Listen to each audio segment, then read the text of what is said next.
و طاقت کیا ہے؟ رب العزت نے اپنی کتاب، رسول اللہ صلی اللہ علیہ وسلم نے اپنی حدیث میں کافی تفصیلات دی ہیں۔ سب سے پہلی چیز تو ان کی طاقت اور قوت کے تعلق سے سلیمان علیہ السلام کا واقعہ یاد کر لیجیے، جس میں سلیمان علیہ السلام کے حکم پر جن جو ہے بڑے بڑے تعمیرات کرتے ہیں، اور ایسی تعمیرات جن کے تعلق سے آج بھی جو ہے سائنس پریشان ہے۔ اگر بیت المقدس اور اس کے اطراف کی تعمیرات آپ دیکھیں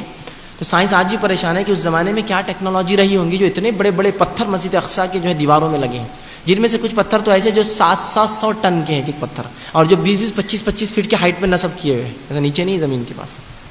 تعجب کی بات ہے کہ یہ کرین 700 ٹن آج بھی مشکل ہے اٹھانا، اللہ کی بہت بہت خاص کرینیں آتی ہیں۔ 700 ٹن کوئی چھوٹا موٹا وزن نہیں ہوتا ہے، تو ایک پتھر کا سائز 700 ٹن ہے۔ ظاہر سی بات ہے چونکہ ہم جانتے ہیں یہ کیسے کام ہوا تھا، اللہ رب العزت نے قرآن میں بیان کر دیا کہ یہ سلیمان کے لیے بڑی بڑی تعمیرات کرتے ہیں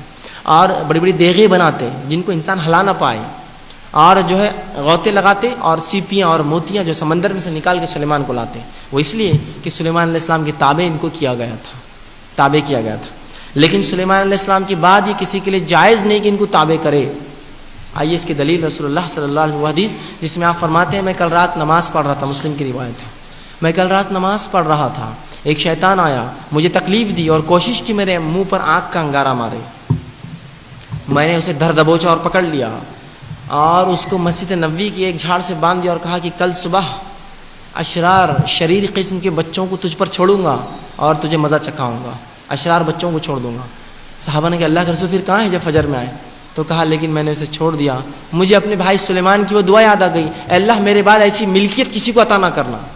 تو میں نے آزاد کر دیا اس کو۔ اور یہ سلیمان علیہ السلام کی وہ دعا ہے، تمام مفسرین لکھتے قبول ہوئی تھی، ایسی سلطنت کسی نبی کو نہیں ملیں گی بعد میں۔ وہ سلطنت یہ تھی کہ جن انس جھاڑ پہاڑ ہوا سب آپ کی تابع اللہ نے کی تھی، یہ سلطنت رسول اللہ کو بھی نہیں ملی، یاد رکھیے، بہت خاص چیز تھی یہ جو اس نبی کا معجزہ تھا سلیمان علیہ الصلوۃ والسلام۔ تو مجھے اپنے بھائی سلیمان کی وہ دعا یاد آ گئی کہ اللہ میرے بعد ایسی ملکیت کسی کو عطا نہ کرنا، یہ سلیمان کا معجزہ اور ملکیت تھی کہ جنوں اس کے قبضے میں ہوتے ہیں، لہٰذا میں نے چھوڑ دیا، پھر اس کو آزاد کر دیا۔ رسول اللہ نے اس کو قید کرنا پسند نہیں کیا، اس لیے کہ یہ غلط ہے، جو سلیمان علیہ السلام کے تابع تھے وہ اللہ کی طرف سے تھے، ٹھیک بہرحال۔ اسی طرح جو ہے یہ جو ہے عفریت کا واقعہ بھی آپ جانتے ہیں، قرآن میں اس سے بھی طاقت کا اندازہ ہوتا ہے کہ عفریت نے کہا کہ اے سلیمان آپ کی اس مجلس سے ختم ہونے سے پہلے وہ تخت سبا کی رانی کا میں لا لوں گا، تو یہاں بھی عفریت کی طاقت کا تذکرہ ہو رہا ہے۔ اسی طرح ان کی یہ بھی طاقت ہے کہ پہلے آسمان تک رسائی ہے ان کی، یہ پہلے آسمان تک پہنچ کر سکتے ہیں،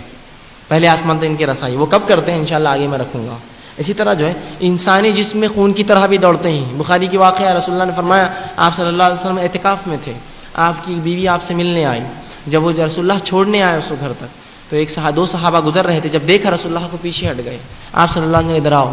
انہوں نے کہا ادھر آؤ، وہ دونوں آئے، کہا یہ میری بیوی ہے، تو کہا اللہ کے رسول آپ پہ شک کیسے ہو سکتا ہے؟ کہا نہیں، شیطان انسانی رگوں میں خون کی طرح دوڑتا ہے، خون کی طرح دوڑتا ہے، ٹھیک۔ تو یہی وجہ ہے کہ کچھ بار آپ کی دل کی بات بھی کچھ لوگ بتا دیتے ہیں اور آپ سمجھتے بہت بڑے فلاں اور فلاں ہیں۔ ایسا ہوتا ہے نا، کسی کے پاس آپ دل میں گالیاں دے رہے ہوتے، بیٹے بڑوں کو گالیاں نہیں دینا، بولتے میں نے گالی دی، کیسا پتہ چلا؟ اس لیے کہ وہ شیاطین کے ذریعے کام کرواتے ہیں۔ اس کی دلیل بھی لے لیجیے، بخاری کا واقعہ ہے، رسول اللہ صلی اللہ علیہ وسلم کے دور میں ایک شخص تھا جس کو صحابہ جو ہے دجال سمجھتے تھے، سیاد اس کا نام تھا،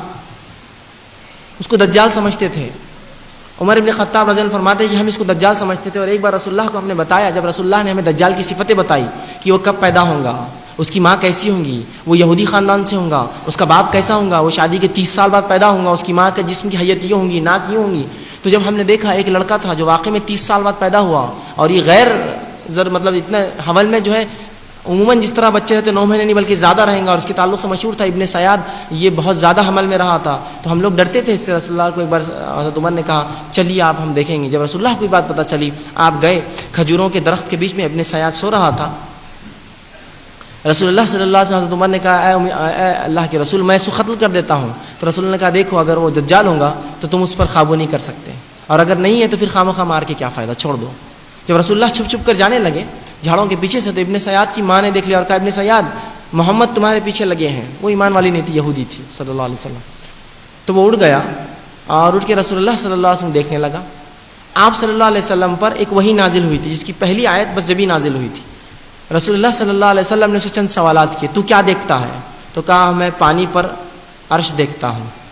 اور اس پر سانپ ہے، تو کہا یہ شیطان کا عرش ہے۔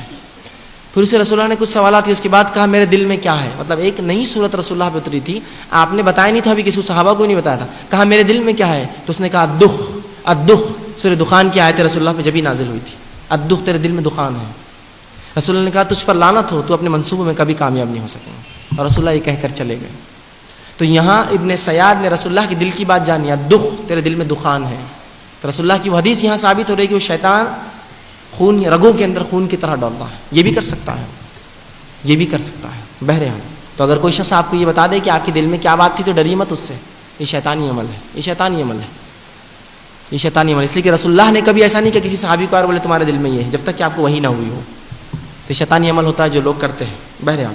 تو یہ تمام چیزیں، اسی طرح جو ہے انسانی جسم کتوں کی شکلیں، بلیوں کی شکلیں اور دیگر شکلیں بھی اختیار کر سکتا ہے، یہ بھی اللہ رب العزت نے اس کو جو ہے طاقت اور قوت دی ہے بہرحال۔ اسی طرح جو ہے رسول اللہ صلی اللہ علیہ وسلم فرماتے ہیں ابن آدم، جب بھی آدم کی اولاد پیدا ہوتی ہے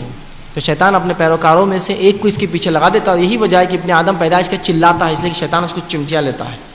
تکلیف دیتا ہے، سوائے جو ہے عیسیٰ ابن مریم کو ہی تنگ نہ کر سکا، اس لیے کہ عیسیٰ علیہ السلام کی نانی نے دعا کی تھی، اللہ جو مجھے تو دے رہا ہے اس کو شیطان سے جو ہے اس کی حفاظت کرنا، تو یہ مریم علیہ السلام اور عیسیٰ علیہ السلام دونوں کو تنگ نہیں کر سکا۔ یہ